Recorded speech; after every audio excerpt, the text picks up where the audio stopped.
જ્ઞાનની માથે અનુભવતા જ ભેદ્યા રે ભેદાય નહીં ભલે લાખો મથે લુવા. કે પછી કેમ છે મન ઇન્દ્રિય ના તો માપ મનાવે અનબુદ્ધિ થી બાર. મન ઇન્દ્રિય ના એ માપ મનાવે અને બુદ્ધિ થી બાર. સપના ગોળા ત્યાં પહોંચે નહીં એ તો વેદ ન પામે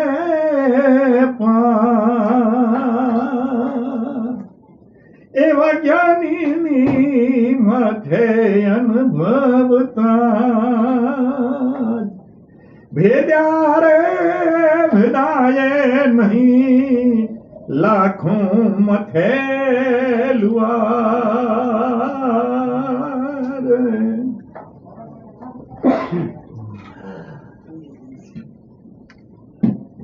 વિજ્ઞાની ઉપર લખ્યું છે. આ ભજન છે વિજ્ઞાનીઓની ઉપર. એ લોકો ઈશ્વરને નથી માનતા ને એના માટે લખ્યું છે. હવે તો માનવા માંડ્યા છે ને કે વિજ્ઞાનીઓ ઈશ્વરને ન માનતા, તો હવે અહીંયા એના માટે આ મૂળ ભજન એના માટે છે, વિજ્ઞાનીઓ માટે. યાદ આવી જાય તો કામ. અનુભવ નારે કરે અખતરા અને હુનર કરે હજાર. અનુભવ ના કરે અખતરા અને હુનર કરે હજાર. કથની ક્રિયા તો કામ ન આવે આ તો નિજ અનુભવ દીધા. એવા જ્ઞાનીની માથે અનુભવતા જ ભેદ્યા રે ભેદાય નહીં ભલે લાખું મથે લુઆર.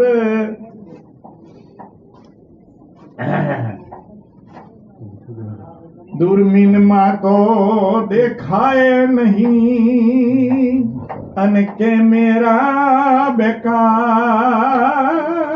દૂરમીનમાં દેખાય નહીં અને કેમેરા બેકાર. ભૌતિકવાદી તોરે બ્રહ્માઈ ગયા તો 14 લોક થી પાર. વિજ્ઞાનવાદીઓને પડકારો કર્યો છે કે તમે અણુબોમ્બના ભલે ખતરા કરો પણ જે સત્ય છે એ કેમેરામાં ન દેખાય અને દૂરબીનમાં ન દેખાય. ભલે તમે અણુબોમ્બના ખતરા કરો પણ આ તો 14 લોક થી પાર છે. હજી તમે એક લોક નો પૂરું જ્ઞાન નથી મેળવવાનું કેમ કહો છો કે ઈશ્વર નથી? આ પડકાર છે વિજ્ઞાનીઓને. આ વજન છે વિજ્ઞાનીઓને પડકાર છે. હવે જ્ઞાનીઓને પડકાર છે. આ ઓરી આ બધા તમારી ઘણા આમાં સૌથી ઊંચી થઈ જાય. કારણ કે સત્સંગ કોઈ દી કર્યો જ નથી, તમારે જરૂર નથી, કથા કોઈ દી સાંભળી નથી, નકા સોટલી ઊભી ન થાય. બ્રહ્મા રે વિષ્ણુ પહોંચે નહીં અને ઇન્દ્રના શું ભાર. બ્રહ્મ વિષ્ણુ એ પહોંચે નહીં ઇન્દ્રના શું ભાર. શિવ શક્તિ નો ત્યાં જન્મ નહીં આ તો કોણ સમજાવે સાર. એવા જ્ઞાનીની માથે અનુભવ भेदा रे भेदाए नहीं लाखों मथे लुआ माता बहनो એ બાપા છેટે જ પગે લાગી લેવા.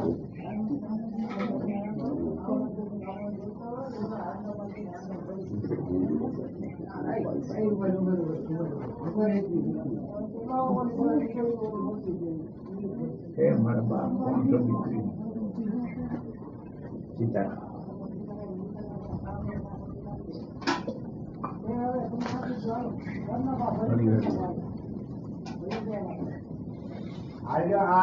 મારા પૈસા જો અહીંયા હાર તો આ બધું કરીએ પૈસા વગર તો શું કરવું પૈસા ના વગર તો કોઈ આવે નહીં.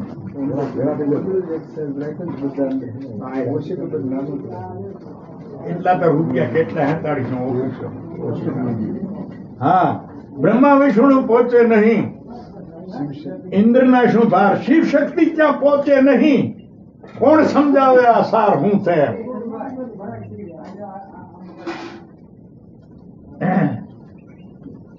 જ્ઞાની ગોવિંદ એક છે જેમાં ન ફેરફાર. જ્ઞાની ગોવિંદ એક છે જેમાં ન ફેરફાર. સંતોક મહિમા શું વખાણું કહે કૃષ્ણ મુરા.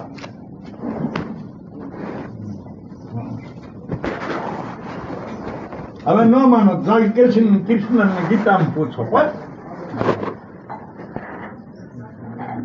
તમારી ચોટલી તો ઉભી થઈ ગયું છે ને અહીંયા માયનો નહીં તો ભરમા વિષ્ણુ મહિના નહીં, શિવ શક્તિ ને મહિના નહીં એટલે તમારી ચોટલીઓ ન ઉભ્યું થાય. તમારે શું કહેવું એમ? હા તો બધા એમ છે, તમે બોલો ને કામ પણ બધા સાંભળો એમ મેં ખંડન કર્યું છે.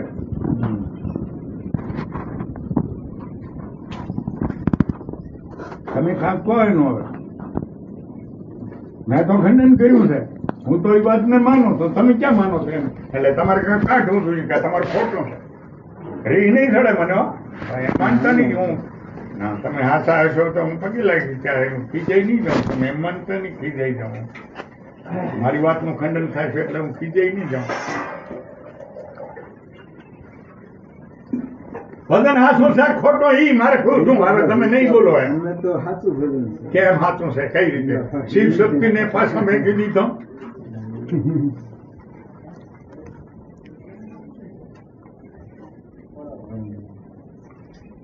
તમે પાછા પડવાની બીકે કહી રહ્યા છો, હૃદયથી નથી કહેતા હાચું છે. આનંદ આવે ના ના હું ન માનું. આ તો તુલસી છે આગળ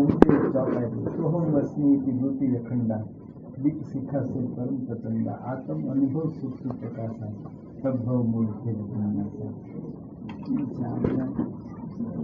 કર્મથી હોય સ્વરૂપ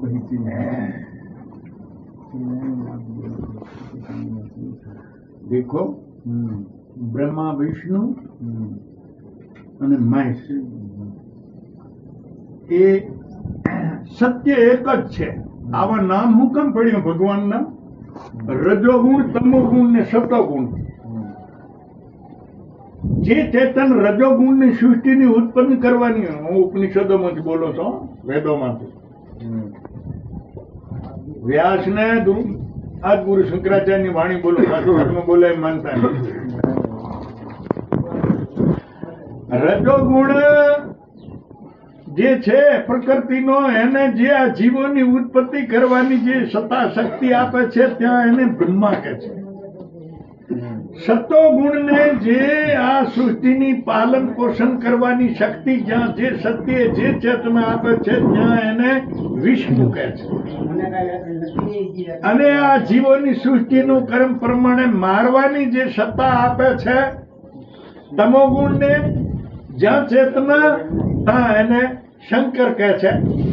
અને શિવનો અર્થ થાય છે કલ્યાણ રૂપ ચેતના, સત્ય, પરમ સત્ય.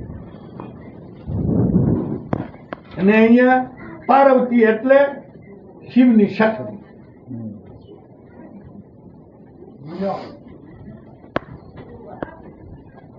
આ એમ માનો તો એવી એ વાત નથી કે આ પતિ પત્ની બે જણા છે એવી નહીં. તમારી શક્તિ જેમ તમારાથી અલગ નથી એમ શિવ શક્તિ શિવથી અલગ નથી.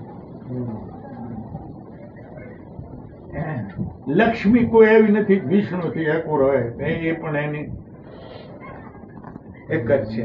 એમ આ 3 ગુણો છે.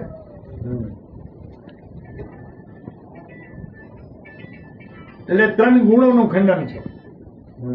ગુણો પ્રકૃતિના છે અને જડ છે. સત્યનું તો ખંડન કર્યું નથી. એમાં ચેતન છે સત્ય, અને તો ગ્રહણ કર્યું કે છે કે મારું સ્વરૂપ છે.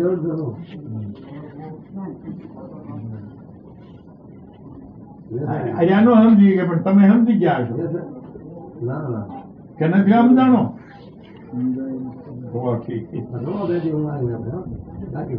શેને પણ સોટલું પીતી જાય.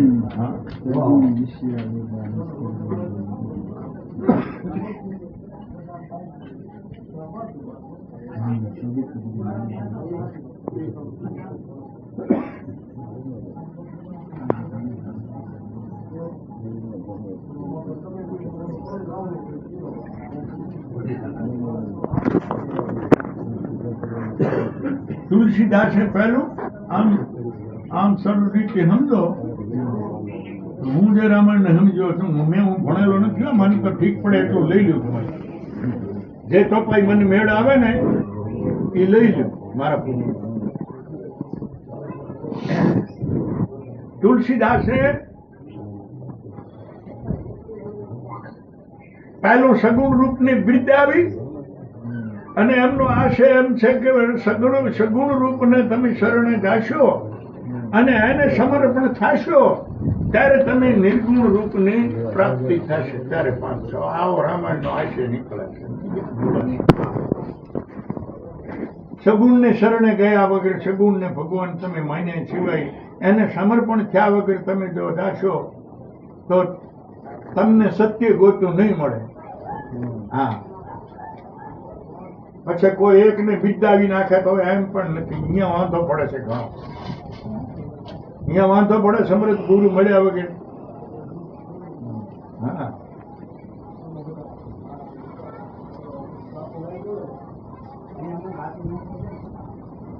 રામ નામ છે એ વાત સાચી, પણ એ તો જયારે જયારે જે યુગો પ્રમાણે તેતા યુગમાં જયારે આસુરી બળ વધી ગયું, આસુરી વિચારોનું, સંસ્કૃતિનું, ત્યારે ખરેખર એ સત્ય એમ રામ નામ ધારણ કરીને શરીર ધારણ કરી અને ખરેખર દેવી સંપત્તિનો, દેવી સંસ્કૃતિનો પ્રચાર કર્યો. પણ જુઓ બતાવ્યું છે પોતે ખરેખર ગુરુ વશિષ્ઠની ત્યાં ભણવા ગયા છે, જ્ઞાન લીધું છે, ઉપદેશ લીધો છે. કૃષ્ણ પણ એ જ રીતે એમ માનતા હતા ભગવાન કોઈ બીજા છે, અમે ભગવાન નથી, કઈ મહિનો નથી. બરાબર ને? રામે સત્યની શિવ માનીને ઉપાસના કરી છે. રામે શિવને ભગવાન માનીને ઉપાસના કરી છે. કૃષ્ણે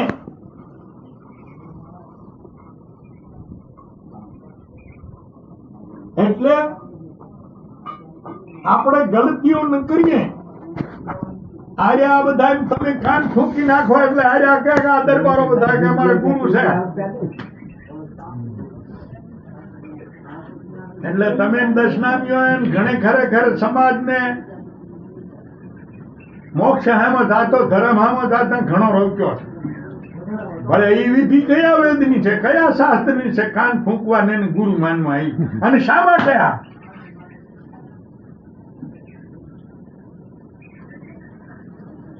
એ શાસ્ત્ર સિદ્ધાંત તો હોવો જોઈએ. કોઈ શાસ્ત્ર સિદ્ધાંત નથી. કેટલા સમાજો પોતપોતાની આજીવિકા કરી લીધી છે. હા,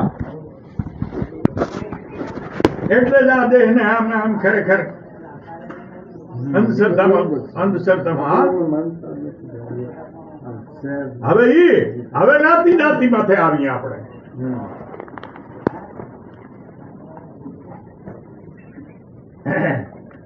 ભલા એમ તમને પૂછું છું કે રામાયણમાં સુરવર્ણ વર્ણના સાધુ કેટલા અને શુદ્ર વર્ણમાંથી કેટલા, એમ તમને તો ખ્યાલ હોય રમણ વાંચો છો તે.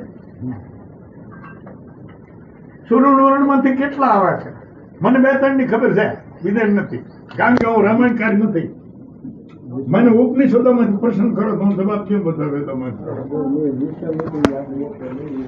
દુર્વાસા, ત્રીજો છે કોઈ?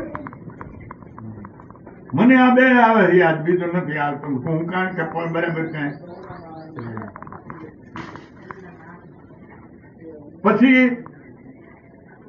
આ બધા માતંગ હરિજન હતા, ભારદ્વાજ હરિજન હતા, અને આ વ્યાસજીના બાપા પારાસુર, એક મેંડકી કન્યાના દીકરા છે, એમના બાપ કોણ છે તો કલ્પના કરવામાં આવી છે. સંગી ઋષિના એક પછી આ વાલ્મીકી. હવે અહીંયા કોઈક દાદા હોય તો હું વાત કરું. આ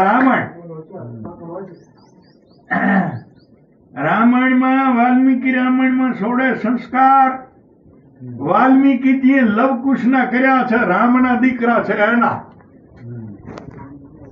અને એને જે તૈયાર કર્યા છે એ વાલ્મીકીજીએ કર્યા છે. અને વશિષ્ઠ જે રામના ગુરુ છે એ પણ એક વૈશ્યાના દીકરા છે, એનો બાપ કોણ છે એ બધી કલ્પના કરાવે છે. એ તો મોટા જ્ઞાનીઓ થયા એટલે વાતમ વધાર્યું છે, પણ વૈશ્યાના દીકરાનો તો બાપ કોણ હોય કોણ કહી શકે? કહો દો મને. આપણા ધર્મની અંદર જાત વર્ણનો કોઈ મહત્વ નથી, જીવનનો મહત્વ છે. જીવન કેવું જીવે એનો મહત્વ છે.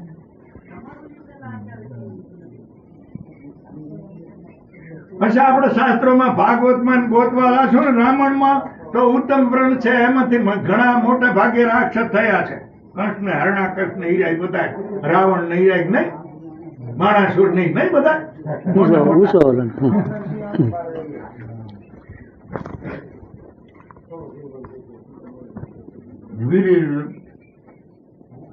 જેના મા બાપ નું ઠકાણું નથી એના વચનો ના આધારે આ ધર્મ હાલે છે ભારતનું. વ્યાસજીનું, એની માં ભીલડ અને બાપ બાવો વ્યાસજીનો. એમાંથી પછી આ બધું ગોહિલ કુળ એમાંથી છે.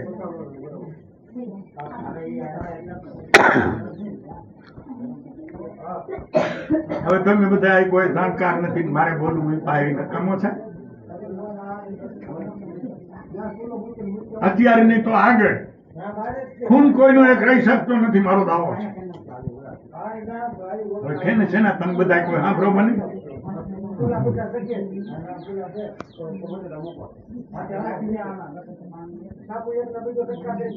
ખૂન કોઈનો એક રહી શકતો નથી. હા, પેલા આગળ જઈએ તો ઘણા બધા લગભગ સૂત્ર યાદીઓ આવી છે. આમ ઘણું છે, અમુક તો કહેવાયું નથી, પણ આ એક રજવાડામાં દત્તક લીધા છે એ મને ખબર છે. તો ખૂન ક્યાં રહ્યું? એ દત્તક બધા કે દરબારોમાં નથી લીધા, બધી કોમમાં લીધા. બ્રાહ્મણ કોઈ જન્મથી નથી, એટલે વાહલી કોમ નું તમે બધું જાણો. આ બે કોમ મોટી સાથે એનું હું તમારી સામું રાખું.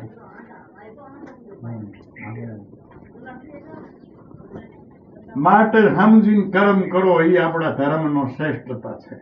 મારે કહેવાનું આટલું જ હતું. સમજીને જીવો એની મહાનતા છે. નકર તો રાવણ ને હજી ત્રણેય ગુણો દુઃખ થઈ ગયા તો કોઈ નામે ના દે. તો હું કેમ ભાઈ બ્રાહ્મણ પુલસુત કુળનો, પવિત્ર કુળનો. હા,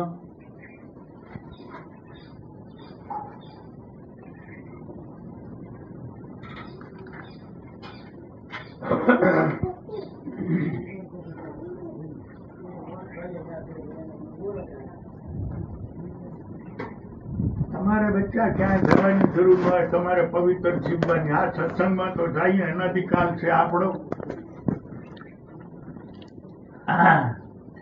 સાધુ સંત ને જાય ને તો શેઠ સીતારામ કરી મનમાં ભાવ રાખી ઈશ્વરના જેવો જો સમજણ હોય અને એ ઈશ્વર જેવા લાગે આપણને તો નકર કાંઈ નહીં ચેટા હાલી આપણને નિર્વિકાર પણ લાગે તો ઈશ્વર રૂપથી પગે લાગે પણ છેટા અહીંયા આવો તો પગે લાગો. હવે અમને ઓળખતા નથી, અમે હું સહી હું નથી કરતા. ઓલ્યા બિચારા તમને કારે આડે થઈને બધું કામી ખવડાવે, તમને બધા કપડા આદિ તમારી ઈચ્છાઓ પૂરી કરે અને એની ઈચ્છાઓ તમે પૂરી કરો.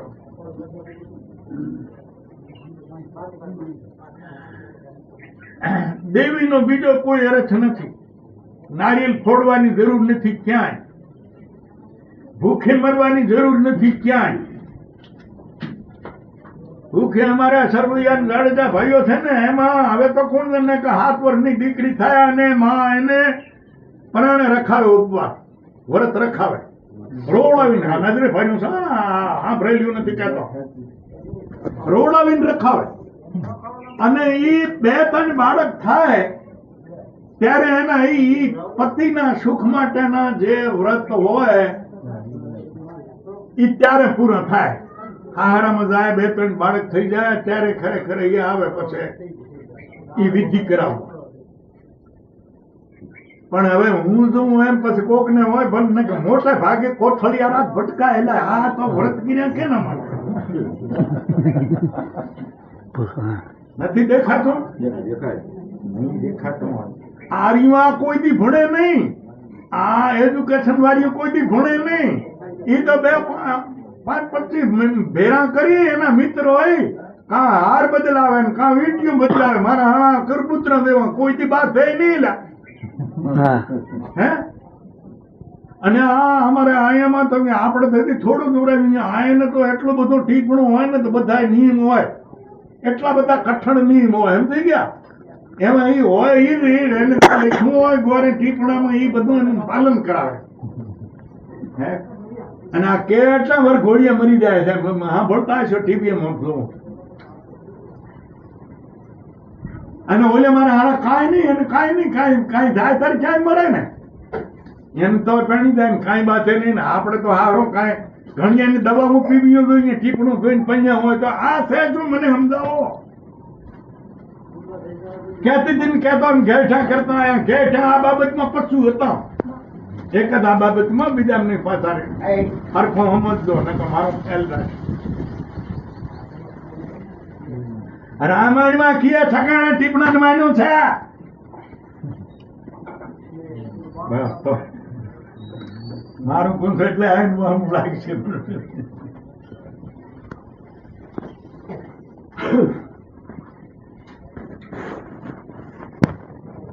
એક ચોપાઈ ક્યાં છે કોણ જાણે? ન જાણ્યું જાનકીનાથથી સવારે શું થવાનું છે. જોકે મારો દાવો નથી જાનકીનાથને ખબર ન પડે છે આપણા માટે બધું. એ સર્વજ્ઞ પુરુષ છે પણ ખરેખર જાણવા છતાં જે બનવાનું છે એને પોતે સ્વીકારી લે છે.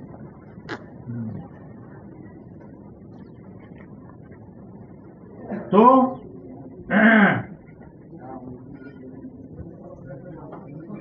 લગન પ્રભુ પ્રાપ્તિ માટે છે, લગન મોક્ષ માટે છે.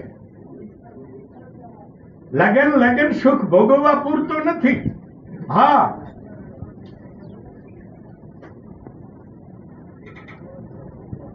મોટે ભાગે માનવ જાતમાં જે આત્માઓ પ્રાણીઓ છે એમાં મોટે ભાગે કારણ કે એક જન્મના સંસ્કાર હોય એટલે લગ્ન સુખની વાસના છે એ સતાવે છે. તો લગ્ન કરવા એ પાપ નથી. જો પાપ હોત તો રામકૃષ્ણ આદિ, વ્યાસજી આદિ, વશિષ્ઠ આદિ ન કરે.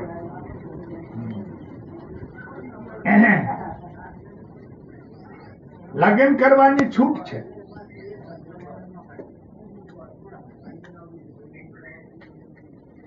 પણ એક પતિ કે એક પત્ની હોવી જોઈએ અને એ પણ 2-3 બાળકો થયા પછી સંયમ પારવું જોઈએ, પછી આખી જિંદગી નહીં.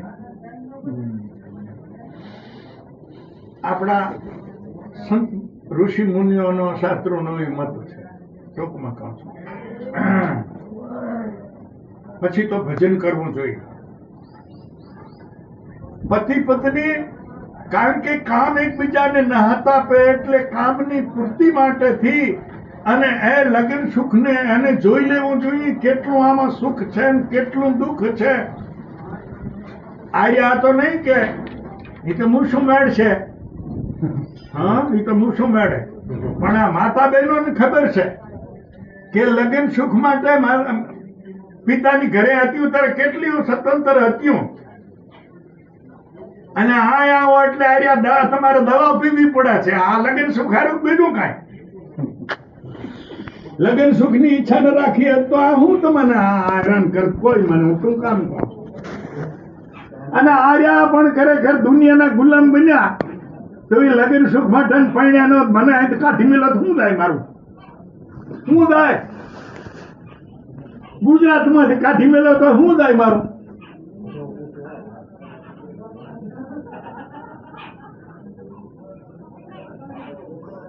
હકીકતમાં તો મન આ મજબૂરી કરે છે લગ્ન સુખ. માણસને મજબૂર આખી દુનિયાનો ગુલામ બનાવતું હોય તો લગ્ન સુખ. હવે લગ્ન સુખ 2 વર્ષ 5 વર્ષ 25 વર્ષ તમે અહીંયા જોઈ લીધું કે આટલું સુખ છે ને આટલી એમાં મજબૂરી છે, ગુલામી કરવી પડે આખી દુનિયા. એ બધાનો અનુભવ છે.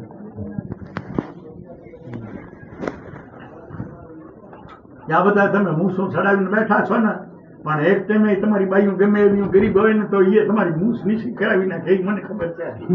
હું અહીંયા હતો કે હું ઘરસર ભોગવીને આવ્યો, મારે કેટલાય છોકરા હતા. એટલે પછી બાવાને કેમ ખબર છે એમ કહેતા નહીં, જો કે બાવા તો સોરાઈ ગયો મોટો નહીં હાલું જ્યાં નહીં હોવાનો હતો, પણ હું તો બારીક કહું છું. એ તો ન પણ્યા હોય તો બધું થઈ ગયું. હું તો પહેણાવ મેં જાણ્યો ગમે એની નીચે કરવી પડે, અને નીચી ના કરે કોઈ કેવો હોય તો એ રાવણની ઘોડે, એને કઈ જીવનમાં મજા ન હોય. કારણ કે પતિ પત્નીનો તો એ છે કે આપણે બધા મર્યાદામાં ને એમ વળી ગયા, પણ રાખવાનું હોય તો કર્યું નહીં. મર્યાદામાં મોટી મોટી ઊભી કર્યું. આપણો બાપ શિવ છે એ કેમ દુનિયા દેખે એમ પાર્વતીને હાથમાં હાથ બેહાડે છે. હા, આપણો બાપ વિષ્ણુ છે એ કેમ પગ કસરાવે છે. આ અવિવેક હત ને અમર્યાદા હતો એને કેમ કર્યું એમ હું કથાકારોને શ્રોતાઓને બધાને પૂછું છું.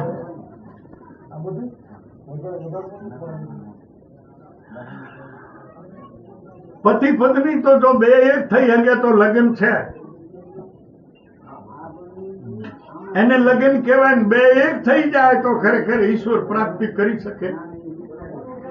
એકબીજાને પૂરક બને, એકબીજા માટે જીવતા હોય, બંને મળીને કુટુંબ માટે જીવતા હોય, વૃદ્ધો માટે જીવતા હોય.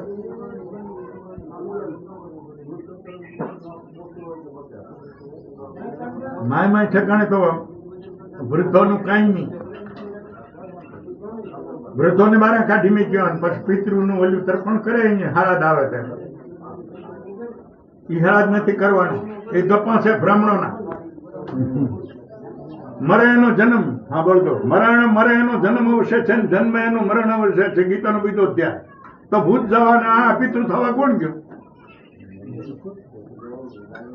હા, પિતૃ ભક્તિ છે રામે કરી, પિતાના વચન પાળવાના માટે અને સંતોષ આપવા માટે કરી 14 વર્ષનો વનવાસ સ્વીકારી. ધર્મરાજા હેરાન પાંડવો થયા હોય તો ખરેખર ધૃતરાષ્ટ્ર નામે ઈચ્છા રાખવા માટે.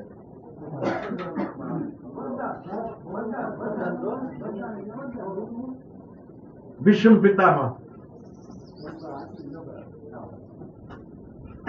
3 પ્રતિજ્ઞાઓ લીધી પિતાને ઘેટાને પરણાવવા માટે. પોતે જવાન હતા. હું પરણીશ નહીં, ગાદીમાંથી નહીં, બે હું જીવીશ નહીં, ગાદીની રક્ષણ કરીશ. સંતનું રાજાને પરણાવવા માટે. હવે આ તો અમારામાં કથા છે, પછી કોઈની ઘરની ધોરાજી બનાવી હોય તો હું કહેતો નથી, પણ અમારા શાસ્ત્રોમાં વેદોમાં ક્યાંય પિતૃ કેવું, હા વૃદ્ધ કઈ હોય, મા બાપ હોય, એની ઈચ્છા ખરેખર પ્રાણના આધારે પૂરી કરવી જોઈએ. એ ભક્તિ છે અમારે, એ ધર્મ છે.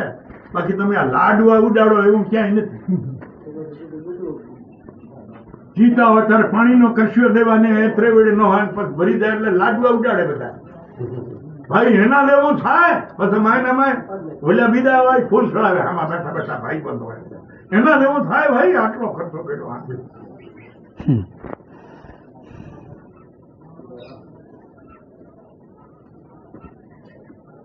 બેટા એટલો બધો મારે તમારી સામે વરીને કહેવાનું છે સમય દિન પ્રતિદિન ખરેખર હળાહળાવે હેર્યો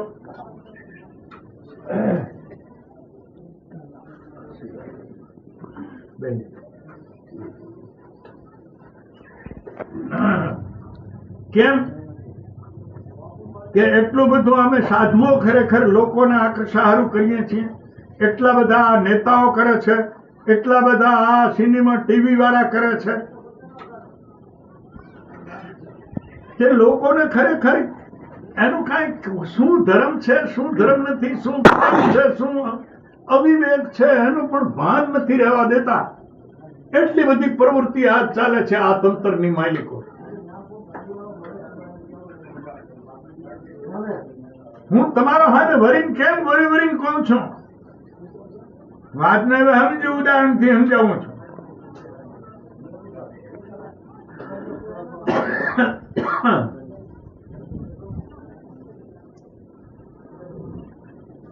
ખેતી કરવી હોય તમારે તો ખેતીમાં હારામાં હારું પડવું હોય ત્યારે હારા ડુંડા આવે હારી માવજત હોય બરાબર તો ડુંડા આવે જે આ ઢેઠિયા ડુંગર માં જઈને તમે નાખી આવો ગમે એવું બી તો કઈ એમાં ડુંડા નહીં આવે અને વાડીમાં બધા બાવરિયા અને ઘાસ અને ઉગી ગયા હોય દરફ ને દ્રવડી તો એમાં કઈ ડુંડા ન આવે વાડી પડવું હોય તો એની સાફ સફાઈ બરાબર હોવી ખેડ હોવી જોઈએ અને બરાબર દવા નીંદવું પારવું હોવું જોઈએ ત્યારે ડુંડા આવે તો જેમ અનાજની ફસલ જમીનમાંથી મળે છે હારી જમીન હોય તો સારા સંતાનોની ફસલ સારી માતા બહેનો પવિત્ર જે હોય એના સારા સંતાનો હોય છે જે ધર્મને સમજી શકે જે વૃદ્ધોની ઈચ્છા પૂરી કરી શકે દેશને કાંઈ પોતાનો ભોગ આપી શકે ધર્મને કાંઈ પોતાનો ભોગ આપી શકે એવા સંતાનો ક્યારે થાય કે સારી માતા હોય પહેલા જૂના કવિ કહેતા કે એ ઝેરતીમાંથી જેઠા ન થાય કે ટોલામાંથી લીક થાય આ બધા જ્યાં થયા છે અહીંયા મહાફળ થયા છે બાપ તો ઠીક બધા આ દરબારો હતા ને રાજાઓ કેટલી હતું રામનો બાપ છે ને એની 3 તો હતી ને રામાયણમાં છે ને એટલે બીજાને તો શું કેવું મારે એ તો તમે બધા જાણો છો હા એક રામે સાબિત કર્યું કે પત્ની એક જ હોવી જોઈએ અને પત્નીનો હક શું છે એ રામાયણે સાબિત કર્યું કે જેમ એક ધર્મને માટે સમાજમાં અવિવેક ન ફેલાય અંધશ્રદ્ધા ન ફેલાય એના માટે સીતાજીનો ત્યાગ તો કર્યો પણ જીવનમાં કોઈ દી શ્વાસમાં સીતાજીને ભૂલ્યા નથી પછી રાજના વૈભવો હમો કોઈ દી રામે ધ્યાન નથી દીધું એવા જ વિચારથી જીવ્યા છે સીતાજીને વનમાં શું મળતું હશે તો મારે એ પ્રમાણે જીવવું જોઈએ અને આ તો આ બધા છો તમે તો કહી દો બાઈ તો બીજી જોડે તમે સાંભળ્યું છે કે ઢાકરને હું કહું એટલે સાંભળ્યું છે બધું બાઈમાં શું કહે તો બીજી જોડે હવે આ ખોટું થતા એમાં બધા તમે સમજો ને એ તો પશુ વિચાર છે જો આ દેશનું મને પૂરું સમજતું હોય દેશની સંસ્કૃતિને કે માતા બહેનું જો પૂરું સમજતી હોય તો લગ્ન તો એક જ વખત હોય છે પતિ પત્ની એક જ વખત બનાય પછી બનાતું નથી પછી તો ગાભા તાણવાના છે અજ્ઞાન જોઈ લીધું જોવાનું પછી શું છે એમાં કઈ પછી